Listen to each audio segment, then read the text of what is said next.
Bismillahirrahmanirrahim. Alhamdulillahi rabbil alamin. Wal aqibatu lil muttaqin wala udwana illa 'alal zalimin. Asyhadu an la ilaha illallah wahdahu la syarika lah. Wa asyhadu anna Muhammadan abduhu wa rasuluhu la nabiyya ba'dah. Allahumma shalli ala Muhammad wa ala alihi wa sahbihi wa man tabi'ahum bi ihsan ila yaumiddin.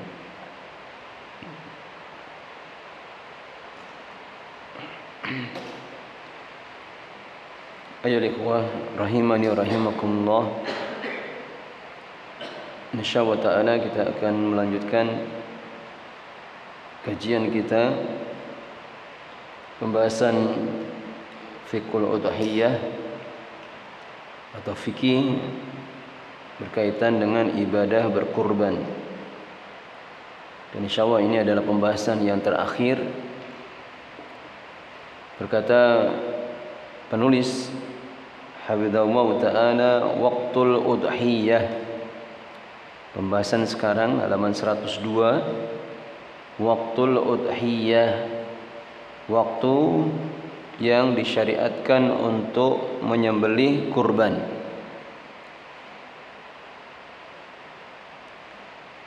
Kalau awal pertama, kapan dibolehkannya untuk mulai menyembelih kurban, maka para ulama bersepakat bahwa dimulainya berkurban ketika apa? Setelah melakukan salat Idul Adha.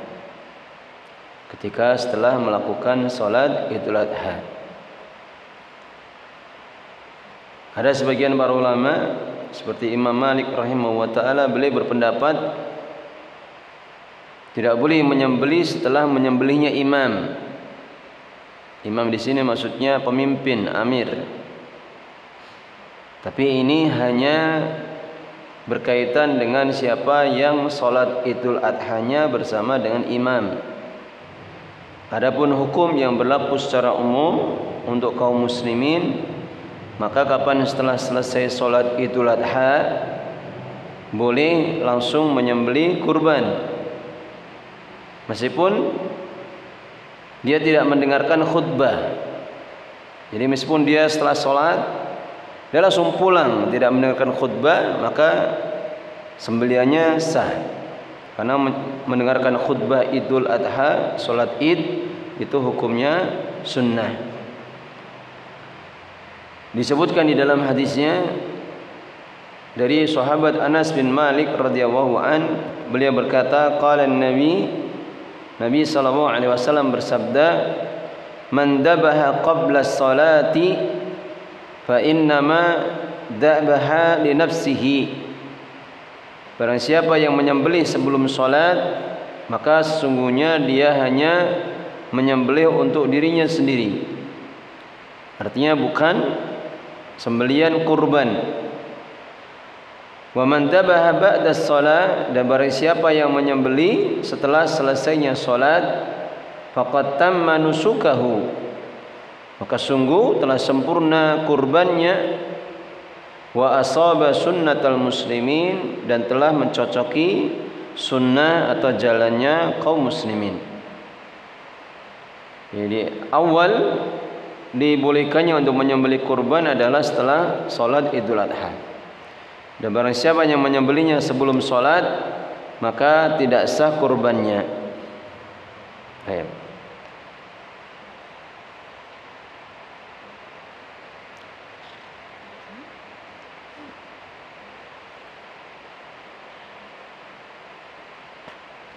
Kemudian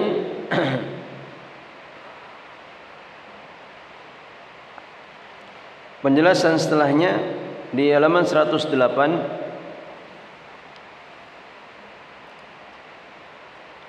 mas'alatun bagian bawah, yajuzu dabahul udhiyati bil laili wan nahar. Boleh menyembelih kurban itu di waktu malam dan di waktu siang. Artinya kalau di waktu siang maka itu mafhum. Sepakat para ulama dibolehkan. Adapun di waktu malam, menyembelih di waktu malam di hari-hari penyembelihan, maka khilaf diperselisihkan di kalangan para ulama.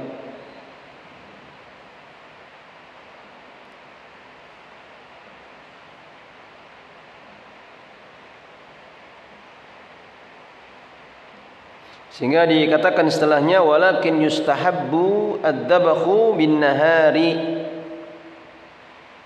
Akan tetapi disunahkan menyembelih di waktu siang, liyahsunal mudahhi atau liyuhsinal mudahhi dabha udhiyatihi, agar orang yang berkurban itu bisa membaguskan sembelian kurbannya.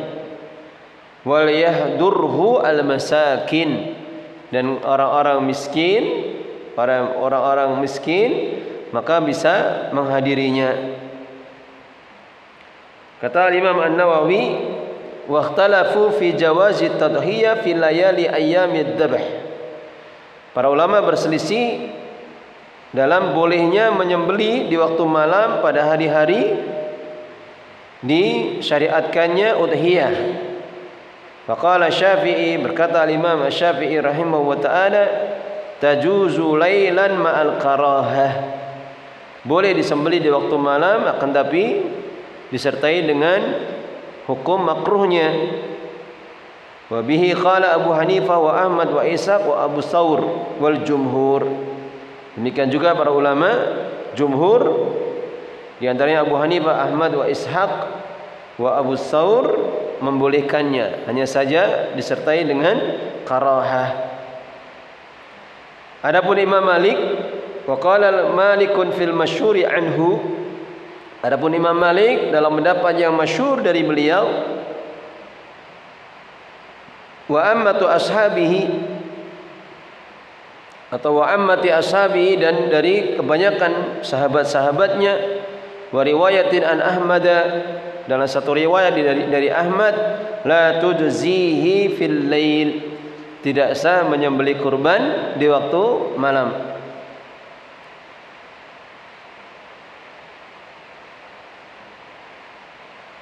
Hanya saja pendapat ini lemah. Yang benar bahwasanya menyembelih di waktu malam itu dibolehkan. Baik.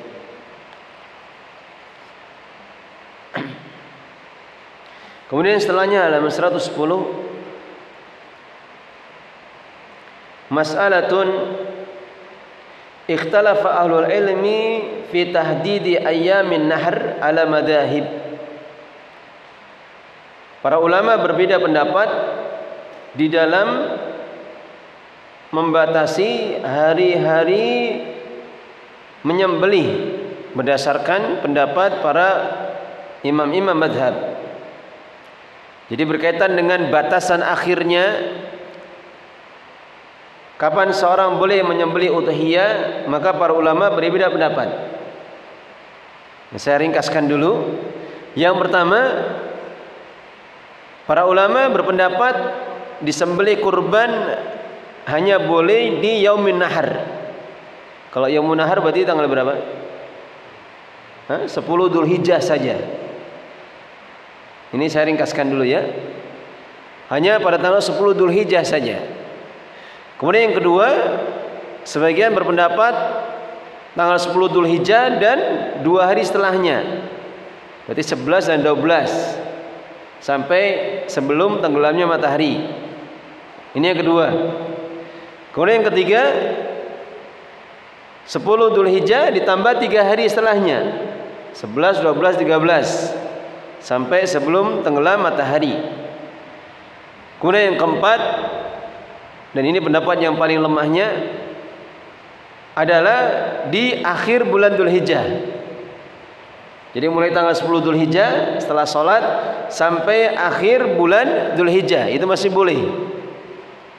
Baik. Maka yang pertama adalah pendapat yang mengatakan hari menyembelih itu adalah yaumul adha. Anna ayyaman nahri yaumul adha faqat. Hari-hari yang dibolehkan menyembelih itu hanya yaumul adha, hari Idul Adha saja. Wa huwa yaumul ashiru, dan itu adalah hari yang ke-10, ila an taghiba syamsu, sampai tenggelamnya matahari. Dan mereka berdalilkan dengan beberapa dalil. Yang pertama adalah ayat dalam surah Al-Hajj ayat 28, wal yashhadu manafi'a lahum wa yadhkuru ismallahi fi ayyamin ma'lumat ala ma razaqahum min bahimatil an'am. Agar mereka menyaksikan manfaat-manfaat untuk mereka, dan mereka menyebut nama Allah pada hari-hari yang diketahui atas apa yang Allah rezekikan kepada mereka dari binatang ternak. Hanya saja ayat ini, kata para ulama yang lain, bukan ayat yang menunjukkan batasan. Apalagi disebutkan ayatnya ayyami ma'lumat. Ma'lumat itu bentuknya jamak mu'annas salim. Tayyib. Kemudian pendapat yang kedua mengatakan Nabi SAW sama al-yawmal ashir yawman nahri. Nabi SAW menamakan hari yang ke-10 dari bulan Dzulhijjah itu yauman nahri, adalah hari menyembelih. Di dalam khutbah beliau pada hari Idul Adha, sebagaimana disebutkan di dalam riwayat Imam Bukhari dan Muslim dari hadis Abu Bakrah. Demikian juga perbuatan Nabi, beliau senantiasa menyembelih di tanggal 10 Dzulhijjah. Artinya tidak dinukil hadis beliau menyembelih di hari yang lain. Demikian juga tanggal 10 Dzulhijjah ini hari yang disepakati. Berpendapat dengan pendapat ini, halaman 112, adalah pendapat dari Muhammad bin Sirin, Humaid bin Abdurrahman, Sa'id bin Jubair, wa Jabir bin Zaid. Ini pendapat yang pertama. Kemudian yang kedua, asani, di bawahnya, anna ayyaman nahri yaumul adha wa yaumani ba'dahu. Hari-hari menyembelih itu adalah hari Idul Adha dan 2 hari setelahnya.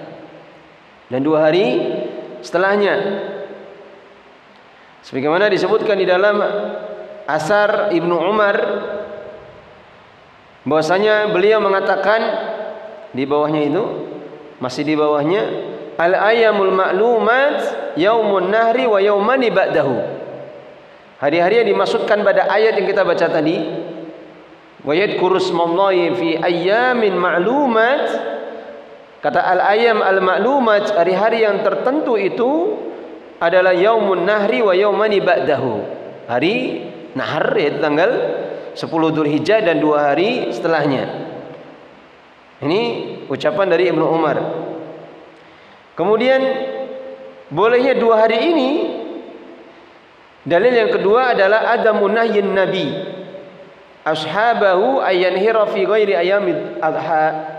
Nabi tidak pernah melarang para sahabatnya untuk menyembelih setelah Idul Adha. Tayyib.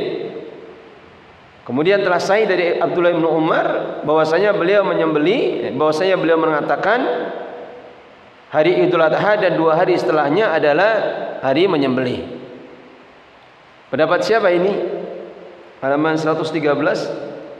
Wa huwa qaulu Malik. Ini pendapat Imam Malik, wa Abu Hanifah, wa Tsauri, wa Ahmad. Ini pendapat mereka.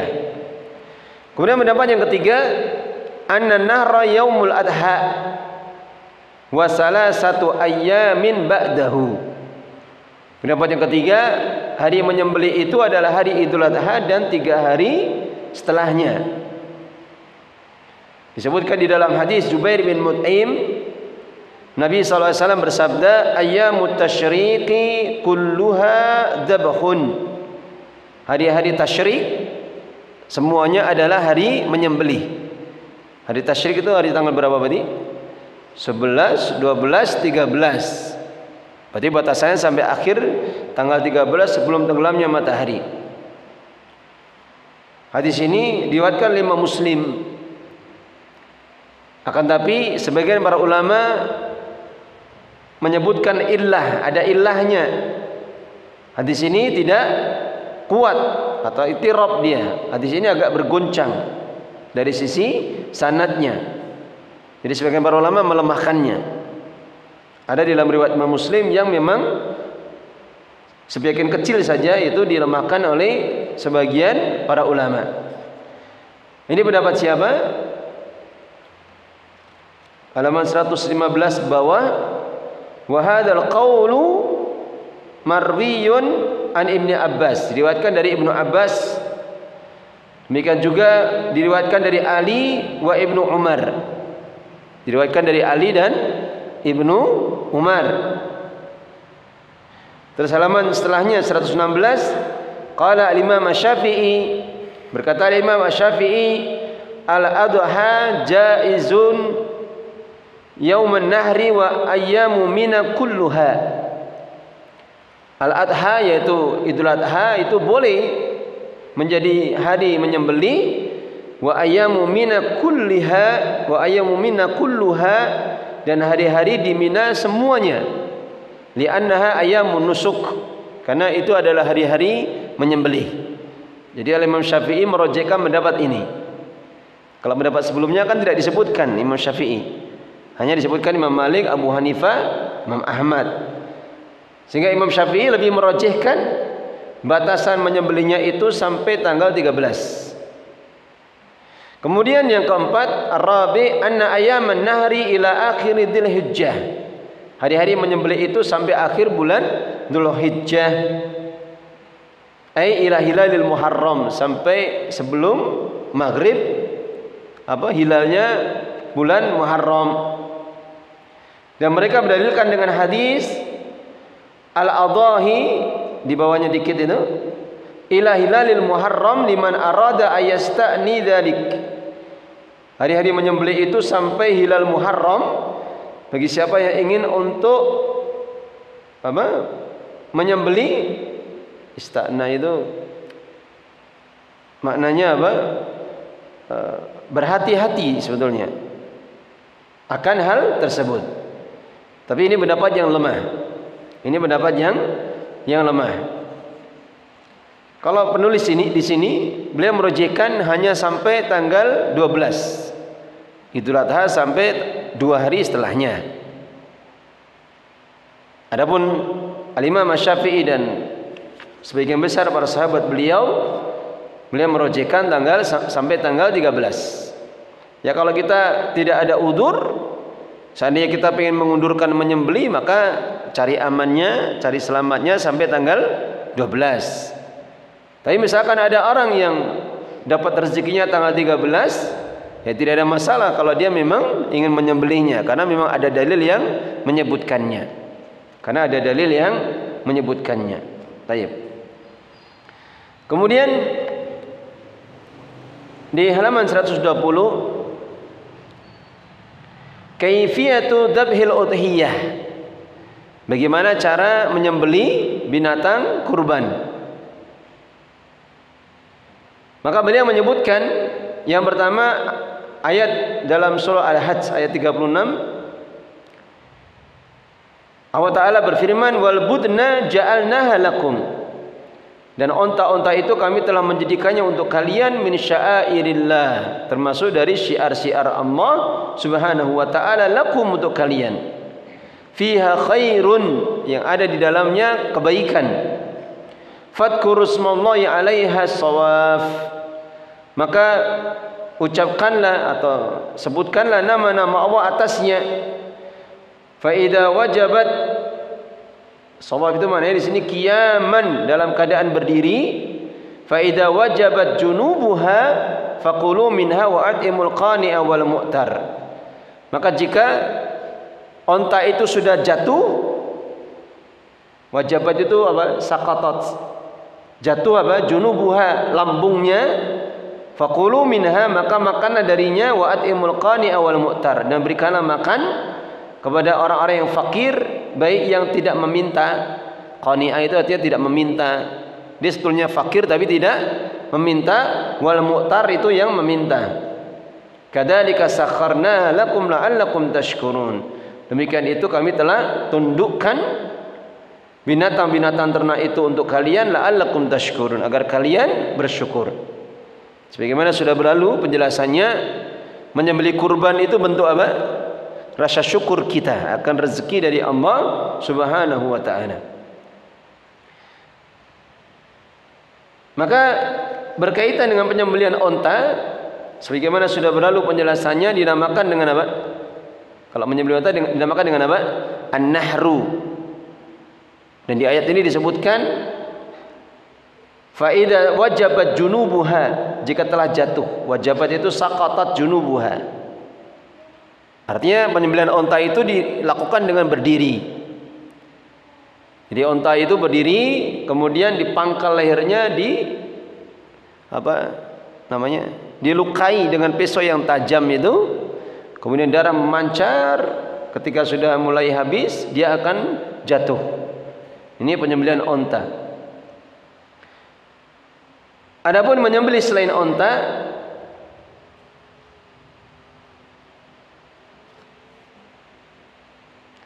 maka disebutkan di hadis setelahnya, ini tidak saya baca semua, halaman 121 yang atas, berkata Imam Bukhari dari hadis Anas bin Malik radhiyallahu anhu, dahan Nabi sallallahu alaihi wasallam bi kabshaini amlahain. Nabi SAW pernah berudhiyah, menyembelih kurban dengan 2 domba amlah. Amlah itu yang bertanduk, kemudian apa? Warnanya putih, tapi ada belang-belang hitamnya. Fara'aituhu wadi'an qadamahu ala sifakhihima. Kata Anas, aku melihat Nabi itu meletakkan kakinya di atas perut dari domba itu, yusammi wa yukabbir. Kemudian Nabi yusammi, mana yusammi apa? Membaca bismillah, wa yukabbiru, membaca Allahu akbar. Fadabahuma biyadihi, maka beliau menyembelih keduanya dengan tangannya. Sehingga untuk kambing, demikian juga sapi, maka dengan cara tidurkan. Dengan cara ditidurkan, kemudian disebutkan di dalam hadis ini, beliau meletakkan kakinya di atas perut dari domba itu, kemudian disembelih. Ini cara menyembelih binatang kurban. Adapun disebutkan di dalam faedah yang lain, disunahkan untuk menghadapkan ke arah kiblat. Tapi ini hukumnya sunnah saja ya. Kalau memang kesulitan maka tidak harus. Sunnah saja diarahkan ke kiblat. Tayyib. Kemudian disunahkan untuk membaguskan sembelihan. Artinya bagaimana cara paling cepatnya binatang itu mati? Tentunya dengan mengasah pisau. Sebagaimana apa yang disebutkan di dalam hadisnya, Nabi SAW bersabda, Inna Allah katabal ihsana ala kulli syai'. Sesungguhnya Allah telah menetapkan semua kebaikan itu pada segala sesuatu. Setelahnya apa? Fa'idha dabahtum fa'asinud dibah. Jika kamu menyembelih maka bagus sekali dalam menyembelih. Wa idza qataltum fa'asinul qitlah. Dan jika engkau itu membunuh, maka membunuhlah dengan cara yang baik. Seperti dalam peperangan, tidak boleh mencincang. Kalau sudah dia mati, sudah tidak boleh dicincang. Kalau di dalam peperangan tidak boleh. Wal yuhidda ahadukum syafratahu, dan hendaknya salah seorang di antara kalian menajamkan pisaunya. Wal yurida bihatahu, dan hendaknya dia menyenangkan sembelihannya. Jadi di dalam masalah menyembelih juga ada petunjuk Nabi SAW untuk membaguskan sembelihan. Bagaimana caranya menyembelih binatang itu cepat mati. Disebutkan di dalam faedah yang lain, disunahkan untuk memotong 4 urat. Ini kalau anak sendiri kan tidak ahli menyembelih sebetulnya. Cuma anak bacakan faedahnya. 4 urat. Yang pertama kerongkongan. Kalau kekerongkongan berarti apa? Jalan apa? Kerongkongan jalan? Kerongkongan. Makanan. Kalau jalan nafas itu apa? Tenggorokan, itu jalan nafas. Kemudian 2 urat. Kenapa ada 2 urat? Ya pasti ada. 1 urat yang ke kepala, berarti urat nadi. Kemudian yang satu lagi urat yang ke tubuh, balik lagi itu urat apa namanya? 1 arteri, 1 vena. Nadi atau arteri, yang kedua vena. Maka 4 ini usahakan terputus semuanya. Kemudian disunahkan untuk menajamkan pisau sembelihannya. Dan kata Nabi SAW disebutkan di dalam hadis, jangan seorang menajamkan di depan sembelihannya. Jadi kambing sudah diinjak kaki, wah ini kayaknya perlu diasah ini. Tolong ambilkan asah. Di atas apa? Kambing itu diasah. Kata Nabi apa? Disebutkan dalam hadisnya, engkau telah membunuhnya 2 kali. Tidak boleh mengasah pisau di depan kambing, di depan sembelihan, tidak boleh. Yang termasuk tidak boleh menampakkan sembelihan di depan binatang yang lain. Jadi harus disendirikan atau dikasih hijab tabir biar tidak bisa melihat. Karena mereka juga punya perasaan. Mereka bisa berontak itu kalau melihat temannya dibunuh, dan ini malah menjadikan masalah, kesulitan. Pernah ada seseorang yang cerita itu, dia melihara burung dara. Biasanya kalau melihat burung dara kan banyak ya, ada kupon-kuponnya itu. Satu saat mungkin ada burung dara yang agak sakit, terus dia sembeli, tapi dia sembeli di depan teman-temannya. Artinya teman-temannya itu malah lihat. Nah, ketika dia sudah menyembeli, pada terbang itu teman-temannya itu dan tidak kembali katanya. Binatang bisa seperti itu. Teman-temannya melihat disembeli, dia pergi semuanya itu. Nah, sama ini kambing juga seperti itu. Harus ditutup, dan ini alhamdulillah hal yang sudah kita fahami semuanya. Baik.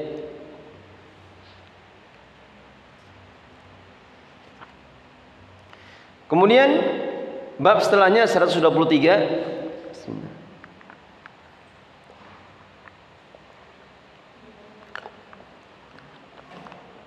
Bab istihbabi tasmiyah wa takbir. Bab sunnahnya membaca bismillah. Kalau bismillah itu bukan sunnah di sini, wajib ya. Bab sunnahnya membaca bismillah dan takbir inda dzabhil udhiyah, ketika menyembeli binatang kurban. Wastihbabi dzabhiha, dan sunnahnya menyembelinya bila taukilin, dengan tanpa mewakilkan. Jadi bab disunahkannya tasmiyah. Kalau tasmiyah, saya ulangi, itu hukumnya apa? Wajib. Menyembeli wajib membaca bismillah. Wajib membaca bismillah. Adapun ketika seseorang itu lupa, mungkin baru pertama kali nyembelih kambing, rada ngewel gitu, ndredeg gitu kan. Kemudian apa? Langsung disembelih, dia lupa membaca bismillah. Kalau seperti ini hukumnya bagaimana? Sah atau tidak? Hah? Sah atau tidak? Kalau kambing mungkin tidak ya. Ayam kadang lupa. Kalau kita lupa baca bismillah, sah atau tidak? Maka hukumnya apa? Sah. Hukumnya apa? Hukumnya tetap sah. Para ulama berdalilkan dengan hadis dari apa yang disebutkan dari sebagian para sahabat, bahwasanya mereka mengatakan tentang orang-orang Yahudi, ya'tunana bilahmin. Orang-orang Yahudi itu pernah memberi kami daging. La nadri, kami tidak tahu, adzukira rasmullahi alaihi amla, apakah disebutkan nama Allah ketika mereka itu menyembelih atau tidak. Kalau sembelihannya orang Yahudi, Nasara, boleh tidak? Boleh tidak kita makan? Hah? Boleh. Sembelihan ahlul kitab itu boleh. Sembelihan ahlul kitab itu boleh. Bahkan seandainya orang Nasara Yahudi itu menyembelih di hadapan kita, itu kita boleh memakannya. Apa dalilnya? Surah Al-Maidah. Wa ta'amul ladina utul kitaba hillul lakum wa ta'amukum hillul lahum. Ta'am di sini kata Ibnu Abbas radhiyallahu anhuma maknanya dzabihah. Dan sembelihannya orang-orang ahlul kitab itu halal untuk kalian, dan sembelihan kalian itu halal untuk mereka. Jadi boleh. Maka para sahabat pada saat itu bertanya kepada Rasulullah, ya'tuna nabilahmin la nadri aduki Rasulullahi alaihi amla. Karena kami tidak tahu daging itu mereka ketika menyembelihnya baca bismillah atau tidak. Maka Nabi SAW kemudian mengatakan, qulu atau apa namanya, sammu alaihi antum faquluhu. Bacalah kalian bismillah kemudian makan. Kata Nabi apa? Sammu alaihi antum faquluhu. Bacalah kalian bismillah kemudian kalian makan. Jadi boleh. Termasuk daging-daging yang kadang kita khawatir. Kalau di penyembelihan ayam di pasar Kobong, itu kadang kan tidak jelas itu. Disembelih belum mati sudah lempar di tempat apa itu? Buat nguliti, nyabuti itu kan pakai mesin kan mereka. Nah, matinya karena sembelih atau karena mesin itu? Karena kita tidak tahu. Sudah seperti ini dimudahkan di dalam syariat, cukup kita baca bismillah. Sehingga kata para ulama beristidlalkan dengan hadis ini, kalau seorang muslim yang tidak tahu orang ahlul kitab itu ketika menyembelih baca bismillah atau tidak saja dibolehkan, maka seorang muslim yang ketika dia memang niatnya pengen baca bismillah tapi lupa, lebih utama untuk dibolehkan. Kecuali kalau ada orang yang mengatakan saya menyembelih dan tidak mau baca bismillah, lah ini seperti ini jadi bangkai. Seperti ini jadi bangkai. Kalau dia meniatkan memang tidak pengen baca bismillah, maka jadi bangkai. Tapi misalkan kita punya tetangga seorang Hindu atau Buddha atau Cina Konghucu, terus kita diberi daging bagaimana? Hah? Boleh atau tidak? Halal tidak? Hah? Tidak boleh.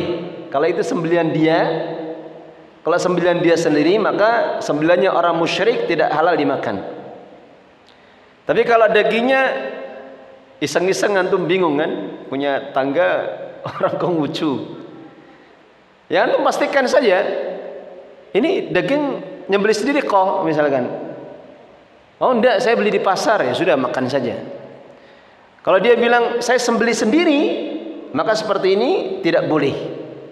Karena Konghucu kan apa? Musyrik, bukan ahlul kitab. Yang dihalalkan itu hanya sembelihannya orang-orang ahlul kitab, termasuk tetangga Hindu atau Buddha. Maka orang-orang musyrik tidak halal sembelihannya. Tapi kalau belinya di pasar ya beda lagi. Kalau belinya di pasar beda lagi. Atau yang memilih orang lain, dia nyembelih tapi dia nyuruh orang lain, maka seperti ini dibolehkan. Baik. Dulu pernah ada tetangga Nasara minta tolong saya untuk nyembelih ayamnya. Ya saya sembelih lah. Ada seperti itu. Baik. Kemudian disunahkan untuk bertakbir. Jadi setelah baca bismillah disunahkan ditambahi dengan takbir Allahu Akbar. Kemudian disunahkan untuk menyembelih sendiri tanpa diwakilkan. Jadi kalau kita bisa menyembelih sendiri, maka itu lebih utama bila taukilin tanpa diwakilkan. Hadis yang pertama sudah kita sebutkan. Kemudian hadis yang kedua juga sudah kita sebutkan. Kita sebutkan bagian akhir dari hadis itu saja. Summa dabahu, kemudian Nabi menyembelihnya. Summa qal, kemudian beliau mengatakan, Bismillahi Allahumma taqabbal min Muhammad wa ali Muhammad wa min ummati Muhammad. Summa dhaha bihi. Ya Allah, bismillah, ya Allah terimalah dari Muhammad, dari keluarga Muhammad dan dari umat Muhammad. Kemudian beliau menyembelihnya. Ucapan terakhir ini ketika dikatakan wa min ummati Muhammad tidak boleh diucapkan oleh selain beliau. Tapi boleh misalkan kita ketika menyembelih bismillah Allahu Akbar Allahumma taqabbal minni. Ya Allah terimalah dariku, boleh. Atau kalau kita di wakilnya misalkan Allahumma taqabbal min syafaat misalkan. Boleh. Ini dibolehkan dibaca. Tapi seandainya tidak membaca pun tidak ada masalah. Karena ini hukumnya apa? Sunnah. Hukumnya sunnah. Cukup bismillah atau bismillah Allahu akbar, maka itu sudah cukup. Kalau ini ditambahi maka itu lebih utama, sebagaimana apa yang dilakukan oleh Nabi sallallahu alaihi wasallam. Kemudian setelahnya halaman 126, adzabahu wan nahru bil musalla. Dabah menyembelih kambing, sapi, wan nahru dan onta bil musalla di tempat salat. Saya kurang memahami tempat salat ini maksudnya apa? Masjid. Ya kalau dipahami secara umum maka boleh. Cuman masjidnya Rasulullah kan tidak seperti masjid kita sekarang ini yang ada keramiknya atau ada karpetnya, tidak mungkin disembelih di dalam masjid. Tapi masjidnya Rasulullah dulu itu bentuknya tanah, ditaburi oleh pasir. Sehingga dipahami dari bab ini beliau menyembelih di musalla. Sebagaimana disebutkan di dalam hadis Imam Bukhari dari sahabat Ibnu Umar radhiyallahu anhuma, beliau mengkhabarkan kana Rasulullah yadbahu wa yanharu bil musalla. Dulu Rasulullah SAW itu biasa menyembelih kurban bil musalla, di musalla. Dulu beliau biasa menyembelih di musalla. Baik. Sudah? Kemudian setelahnya bab 127. La yabi'ul mudahhi syai'an minal udhiyah wala yu'ta al-jazzaru ajrahu minha. Tidak boleh orang yang berkurban itu menjual sedikit pun bagian dari hewan kurban sembelihannya. Wala yu'ta al-jazzaru, dan tidak boleh tukang jagal, tukang sembelihnya itu diberi upah dari hewan kurban itu. Saya baca saja hadisnya.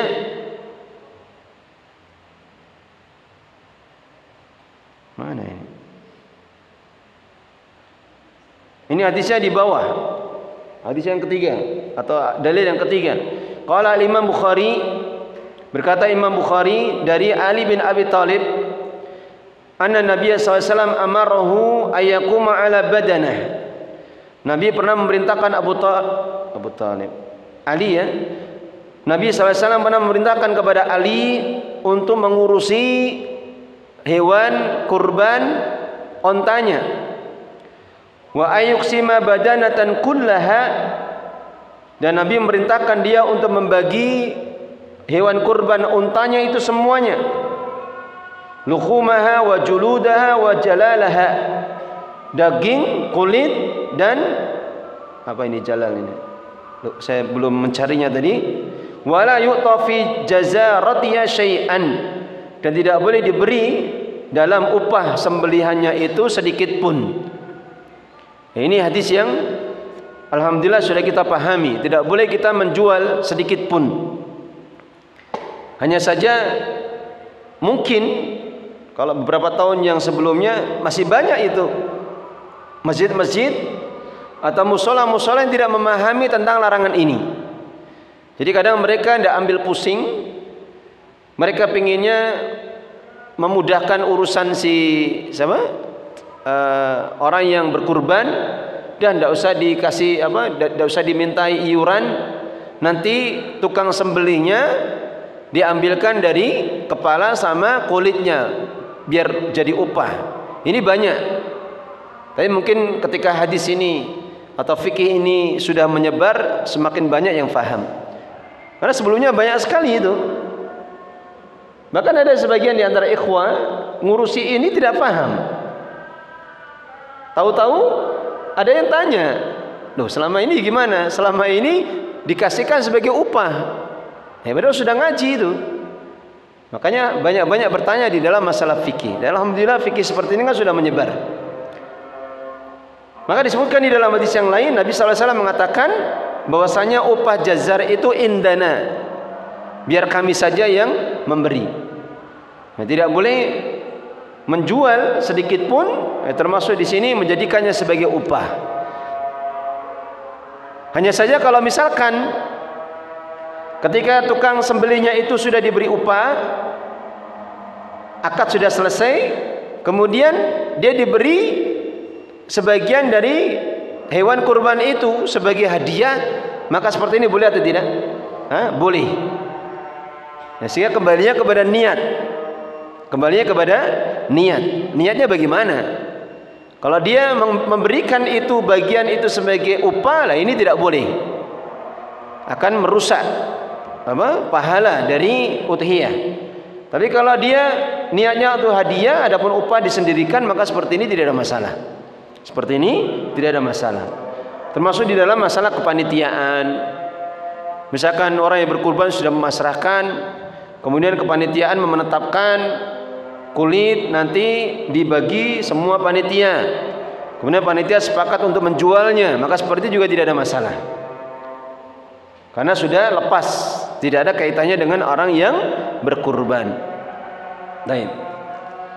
Karena ada kadang sebagian orang-orang yang berkurban sepertujuh sapi, karena dia jualan warung makan misalkan, maka sebagian dia jual itu, dia olah, dia jual. Ini ada. Nah, seperti ini tidak boleh. Seperti ini juga tidak boleh. Baik. Minta tolong diadani dulu.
Bab setelahnya 133, istihbabul akli minal udhiyati wa tasadduqi minha.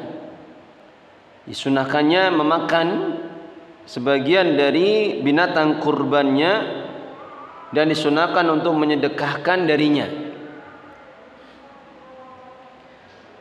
Disebutkan beberapa dalil. Yang pertama dari ayat, saya tidak perlu baca semua, Al-Hajj ayat 26. Maka di bagian akhir ayatnya Allah Ta'ala berfirman, faqulu minha wa at'imul ba'isal faqir. Maka makanlah dari binatang kurban itu, wa at'imu, dan berikanlah makan, artinya sedekahkanlah kepada orang-orang yang dalam keadaan kesulitan dan orang yang fakir. Kemudian dalil yang ketiga, berkata Imam Bukhari dari sahabat Salamah bin Aqwa, beliau mengatakan qala Nabi sallallahu alaihi wasallam bersabda, man doha minkum, barang siapa yang berudhiyah di antara kalian, fala yusbihanna ba'da salasatin, maka janganlah daging kurban itu setelah 3 hari. Wa baqiya fi baitihi minhu syai'un, dan masih ada sedikit pun dari di dalam rumahnya dagingnya.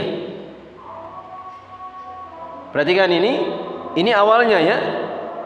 Sebagaimana mungkin antum pernah mendengar ada yang mengatakan daging tidak boleh disimpan lebih dari 3 hari. Maka mereka mengatakan demikian karena berdasarkan hadis ini. Tapi hadis ini panjang, nanti ada nasakhnya, ada yang menghapusnya. Kata Nabi, barang siapa yang menyembelih kurban di antara kalian, maka janganlah daging itu masih ada sedikit pun setelah 3 hari. Falamma kana al-'amul muqbil, maka tatkala pada tahun yang berikutnya, qalu, mereka para sahabat bertanya kepada Rasulullah, ya Rasulullah, naf'alu kama fa'alna al-'amal madi. Kami senantiasa melakukan sebagaimana apa yang kita lakukan di tahun yang lalu. Qal, maka Nabi kemudian mengatakan, kulu wa ad'imu waddakhiru, makanlah, sedekahkanlah, at'im artinya sedekahkanlah, waddakhiru, dan berbekallah. Berbekal isi maksudnya apa? Simpanlah. Kulu wa ad'imu waddakhiru. Kemudian kenapa Nabi pernah melarang jangan sampai lebih dari 3 hari daging itu ada di rumah? Fa inna dalikal 'am kana binnasi juhdun. Maka sesungguhnya tahun itu ketika Nabi melarang, manusia pada saat itu dalam keadaan kesulitan.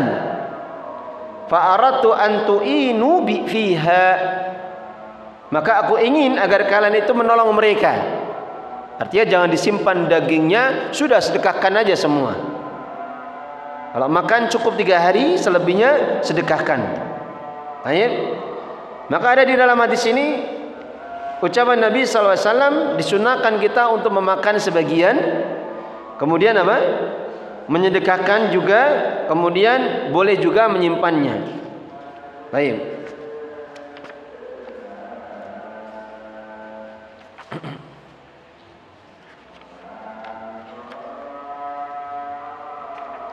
Kemudian bab setelahnya, jawazul iddikhar, bolehnya menyimpan min lukhumil adhahi, dari daging-daging hewan kurban, fauqa salasin, lebih dari 3 hari.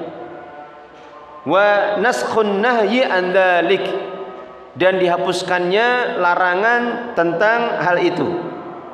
Dan dihapuskannya larangan tentang hal itu. Disebutkan hadis yang kita sebutkan tadi. Jadi Nabi SAW mengatakan, barang siapa yang berudhiyah di antara kalian, maka janganlah dia biarkan dagingnya itu ada di rumahnya selama 3 hari, lebih dari 3 hari. Hingga ketika tahun berikutnya orang-orang bertanya kepada Rasulullah, ya Rasulullah, kami melakukan apa yang kami lakukan tahun yang lalu. Maka Nabi mengatakan, kulu wa ad'imu waddakhiru, makanlah dan makanlah, kemudian simpanlah. Maka sesungguhnya tahun itu manusia dalam keadaan kesulitan, dan aku ingin kalian membantu dengan daging-daging kurban itu. Kemudian disebutkan di dalil yang terakhir di bawah, bagian bawah, berkata Imam Muslim dari hadis Jabir dari Nabi SAW, annahu naha an akli lukhumi dhuhaya, bahwasanya beliau telah melarang makan daging sembelian kurban ba'da salasatin, setelah 3 hari. Artinya menyimpannya itu tidak boleh lebih dari 3 hari. Summa qala ba'du, kemudian beliau bersabda setelahnya, kulu wa tazawwadu waddakhiru, makanlah dan berbekalah dan simpanlah. Makanlah dan berberkala dan simpanlah. Sehingga larangan untuk menyimpan lebih dari 3 hari itu sudah dinasakh. Sudah dinasakh sehingga asalnya boleh. Bahkan sampai berbulan-bulan pun boleh. Bahkan sampai Idul Adha tahun depan ketemu lagi juga boleh. Masih ada. Kemarin karena sempat tidak masak akhirnya dikasihkan. Itu di freezer masih ada, hampir ketemu lagi besok kan. Sudahlah dihabiskan dulu. Masih ada sisa itu. Itu dibolehkan, tidak ada larangan. Tidak ada larangan. Apalagi kondisi sekarang hewan kurban begitu banyak sekali, maka tidak ada masalah kalau orang menyimpannya sampai lama. Baik. Setelahnya saya bacakan sedikit tentang masail fil udhiyah, permasalahan-permasalahan di dalam udhiyah. Yang pertama, wala takunul udhiyatu udhiyatan. Udhiyah itu tidak sah sebagai udhiyah ila bidabhiha, kecuali dengan menyembelihnya, au nahriha biniyatit tadhiyah, dengan niat apa? Tadhiyah, dengan niat untuk menyembelih kurban. Meskipun orang menyembelihnya di hari-hari tanggal 10, 11, 12, 13, tapi dia tidak niat udhiyah, maka tidak sah sebagai udhiyah. Maksudnya apa? Pahalanya beda. Apalagi cuman sekedar untuk menyambut tamu, menjamu tamu, tapi dia tidak niatkan udhiyah, ini keliru. Tidak dikatakan sebagai ibadah udhiyah.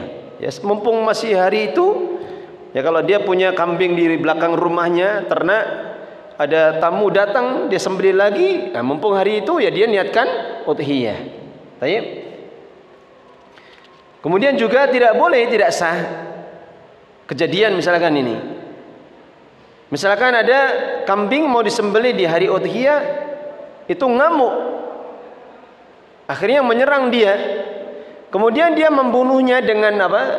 Pisau atau pedangnya itu dia tidak niatkan. Dia menyembelih tidak niatkan, tapi niatnya membela diri. Maka seperti ini tidak dikatakan udhiyah. Tidak dikatakan udhiyah. Jadi seandainya kondisi seperti itu ya dia niatkan juga. Sudah, sekalian aja. Apa dia membela diri sekalian udhiyah. Jadi harus diniatkan dengan udhiyah. Kemudian yang kedua, halaman 146, la tusannul udhiyah amma fi batnil mar'ah. Tidak disunnahkan udhiyah itu dari apa yang ada di perut induknya. Mar'ah itu maksudnya induk di situ. Kalau ini maklum ya, namanya belum usia musinnah ya tidak sah. Baik. Yang ketiga, la yusannu halqu sya'ri ba'da dzabhil udhiyah. Tidak disunahkan memotong rambut langsung setelah menyembelih kurban. Tapi kalau misalkan setelah menyembelih dia langsung mencukur rambut, boleh tidak? Boleh, tapi tidak sunnah maksudnya. Tidak disunahkan menyegerakan seperti itu, bukan sunnah, tapi boleh. Paham? Maksudnya paham ya? Kalau tidak disunahkan berarti tidak dapat pahala maksudnya. Tapi boleh saja dia langsung mencukurnya. Ya? Atau misalkan kukunya sudah panjang-panjang waktu tanggal 1 belum dicukur dulu, belum dipotong dulu, maka seperti ini dipotong langsung boleh saja, tapi bukan sunnah. Baik. Kemudian yang keempat, halaman 147, hal afdal liman doha bi adadin minal adahi ayufarriqa dabhahu ala ayyamin nahri. Apakah lebih utama bagi siapa yang menyembelih kurban lebih dari satu, kemudian dia membedakan sembelihannya pada hari-hari nahar? Maksudnya apa? Misalkan dia menyembelih 3, dia sembelih tanggal 10, tanggal 11, tanggal 12. Kalau ditanya boleh, boleh. Tapi kalau ditanya mana yang lebih utama, maka yang lebih utama mengikuti apa yang disebut oleh Nabi SAW. Beliau kapan menyembelih dengan jumlah lebih dari 1, maka beliau sembelih dalam 1 hari. Seperti dalam hadyu, beliau menyembelih berapa unta? 100 ekor onta, 63 dengan tangan beliau sendiri. Kok persis seperti umur beliau ya. Sisanya siapa yang menyembelih? Ali bin Abi Thalib. Kapsah juga seperti itu. Domba, 2 domba beliau sembelih di hari itu juga. Tapi kalau ditanya boleh tidak? Hari ini 1, besok 1, besok 1. Karena dulu para sahabat kan mereka menyembelih di rumahnya sendiri-sendiri, bukan di panitiaan. Maka boleh saja. Tapi kalau ditanya apakah itu utama? Tidak. Baik. Yang kelima, hal yajuzu naqlul udhiyah ila baladin ukhra. Apakah boleh menukil itu artinya memindahkan hewan sembelihan kurban ke negeri yang lain. Perhatikan ucapan Al-Imam An-Nawawi, la yajuzu naqlul udhiyah min baladiha. Tidak boleh memindahkan binatang sembelihan kurban itu dari negerinya. Dan ini dikatakan oleh para ulama mukhalifus sunnah, menyelisihi sunnah. Termasuk apa yang dilakukan oleh sebagian orang-orang. Pengennya semangat berkurban, bikin donasi. Bahwasanya di desa ini, di wilayah ini itu orang-orang fakirnya banyak. Maka siapa? Ayo 7 orang berserikat dalam 1 sapi. Nanti kita sembelih di kota ini atau di desa, di wilayah yang jauh. Maka seperti ini dikatakan oleh para ulama, Pak, mukhalifus sunnah, menyelisihi sunnah. Kalau sahnya bagaimana? Sah, tapi dia menyelisih sunnah. Lalu bagaimana caranya? Sembelih di tempat kotanya. Di kotanya disembelih.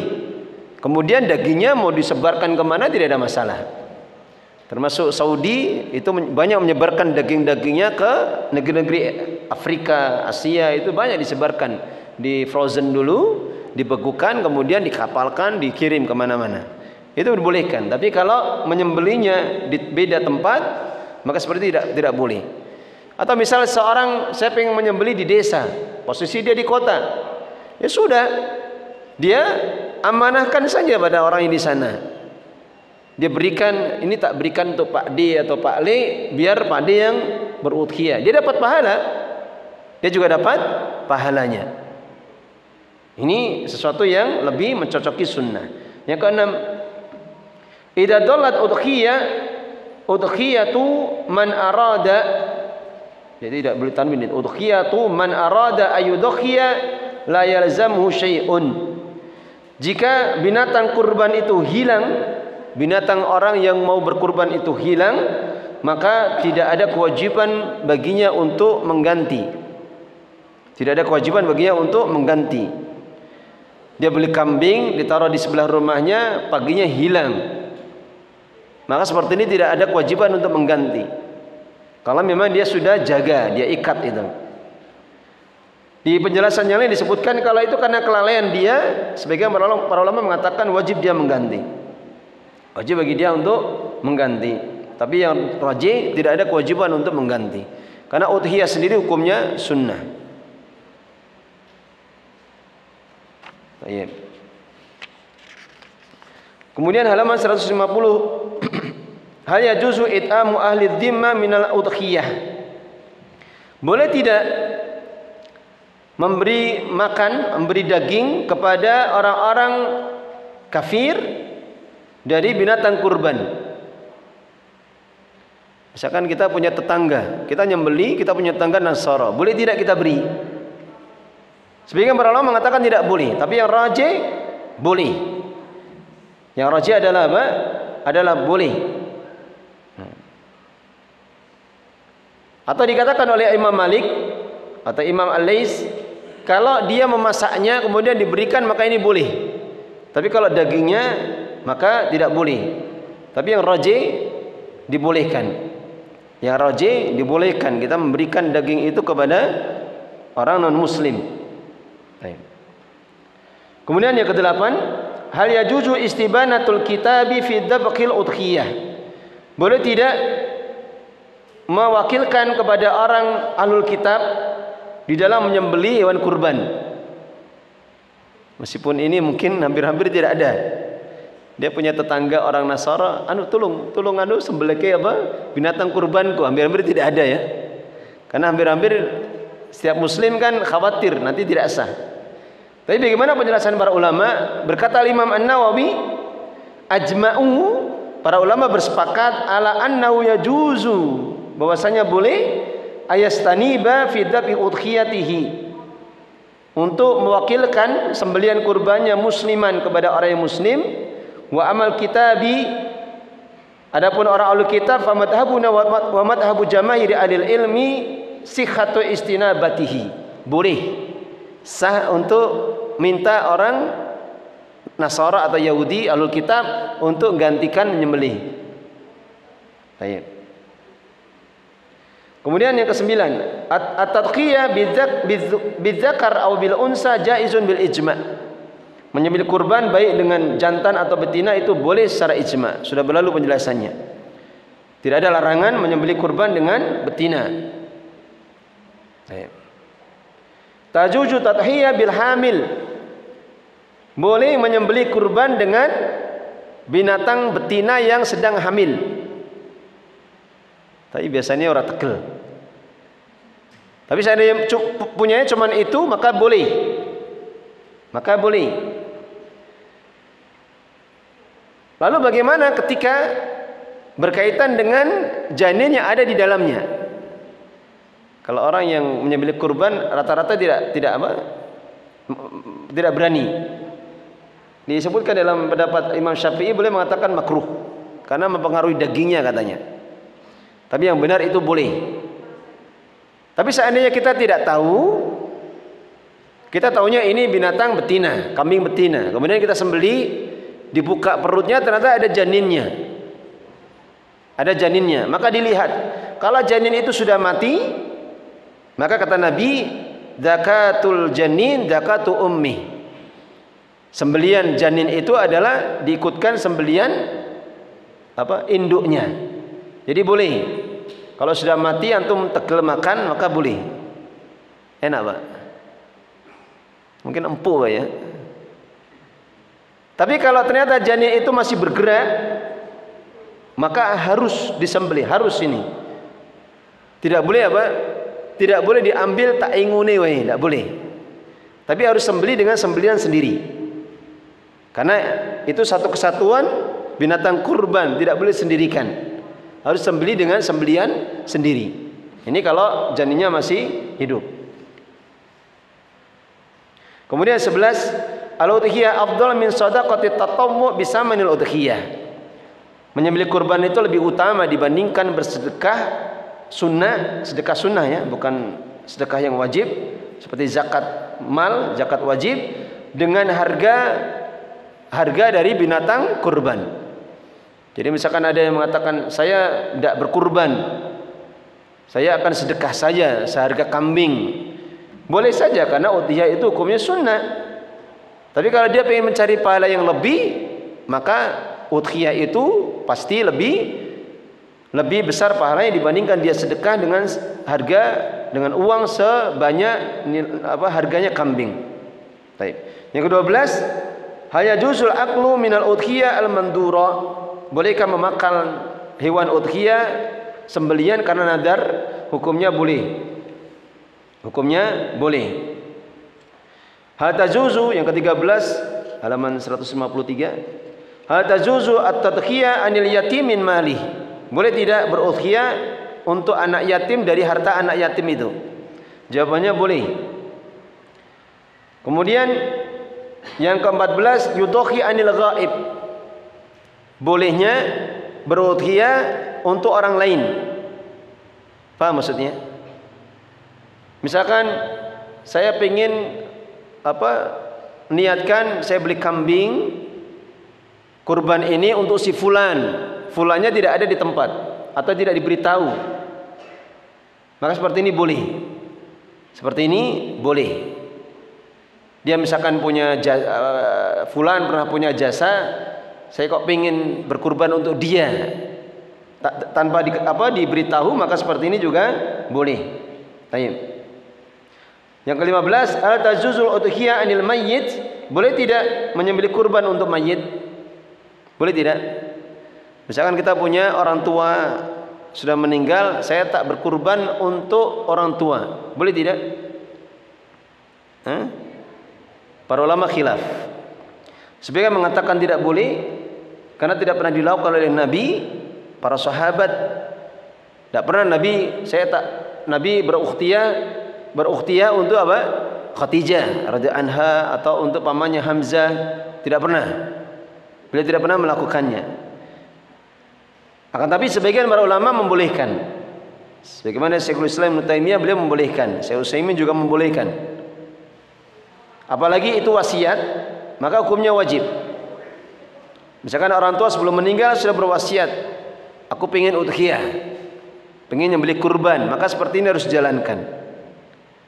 Kemudian bagi para ulama yang membolehkan, mensyaratkan diantaranya tidak boleh menyembelih di kuburannya. Jangan karena orang tua sudah mati, yuk kita sembelih di kuburannya. Maka ini seperti tidak boleh. Karena bentuk tasyabuh terhadap perbuatan orang-orang musyrik. Tasyabuh perbuatan orang-orang musyrik. Yang ke-16, la yajuzu li syakhsin, tidak boleh bagi seseorang ayudhiya untuk berudhiyah amman lam yudhi minal ummah, bagi siapa yang tidak berudhiyah dari umat ini. Karena ini khusus untuk Nabi sallallahu alaihi wasallam. Yang ke-17, madza yaf'alu man lam yajid udhiyah, apa yang dilakukan orang yang tidak mendapati hewan kurban. Ya, dia tidak bisa mendapatkan hewan kurban, mungkin habis, ya sudah, tidak ada kewajiban untuknya.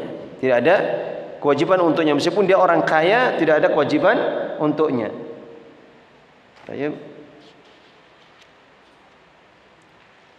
Yang ke-19 halaman setelahnya, hal hunaka min ahli ilmi, apakah ada di kalangan para ulama man jawwazu jada al-ibil, yang membolehkan jada dari onta dan bakar sapi, au madunal jaza minhuma, atau binatang yang dibawa jadaah. Yang rajih sebagaimana sudah berlalu, jadaah hanya khusus untuk apa? Domba. Jadaah hanya khusus untuk domba. Selesai pembahasan kita, alhamdulillah. Ya, tidak bisa kita baca semuanya, tapi cukup buat rujukan antum kalau misalkan menemui permasalahan, bisa melihat pada penjelasan di sini. Mungkin ada pertanyaan sebelum saya tutup. Padahal.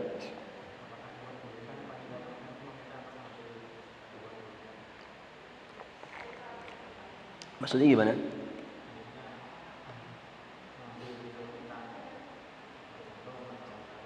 Panitia.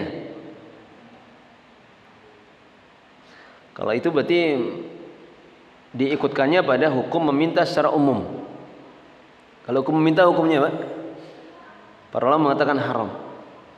Minta uang, minta benda itu asalnya haram, tidak boleh. Kecuali misalkan sesuatu yang tidak dipakai lagi. Misalkan fulan punya barang nganggur di rumah, mangkrak, daripada rusak, sudah tak manfaatkan saja. Seperti ini sebagian membolehkan, tapi tidak utama. Jadi dulu para ulama betul-betul menjaga urusan seperti ini. Sehingga kalau ditanya apakah boleh panitia minta, saya tak minta hatimu, atau maksudnya bukan hatimu, hati udhiyahnya itu loh yang kamu korbankan, itu boleh tidak? Gitu. Seperti ini kembali kepada hukum meminta secara umum, tidak boleh. Tapi kalau yang berkurban minta pada panitia, tidak ada masalah. Kalau dibolehkan, saya minta ini, sudah tidak apa-apa, kasihkan saja. Mungkin dia pengen sekali, tidak masalah itu. Tidak sesuai dengan aturan yang lainnya, maka tidak ada masalah kalau memang dia pengen sekali.